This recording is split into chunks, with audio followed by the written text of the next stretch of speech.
Hearing for the first time tonight from the owner of the Bodega in the Bronx, where Lisandro Jr. Guzman Feliz was attacked and killed. The owner has been criticized for not doing something to help Jr., and many are now calling for his shop to close. Eyewitness News reporter Jim Dolan is live in Inwood, where he spoke to that owner. Jim.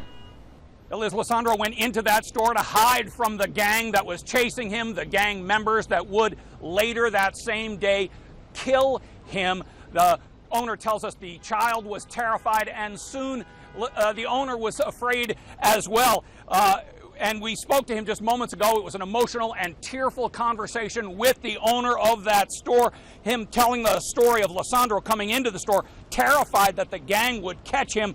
The 15-year-old jumps over the counter. At first, you can't tell if the owner is stopping him or helping him jump over the counter, but soon he does get over the counter, and the owner does hide him from the gang members when they come into the store. That would not be enough. It wouldn't stop the gang, who would later drag Lisandro away and murder him. 19-year-old Kevin Alvarez is the first of the 8 men charged with the murder of 15-year-old Lisandro Guzman Feliz to be indicted. Prosecutors say he's a cold-blooded killer. His lawyer urges caution. What I can tell you about Kevin Alvarez is that up until this date, he had no criminal history, and this is based on a fingerprint analysis. He had no history of violence.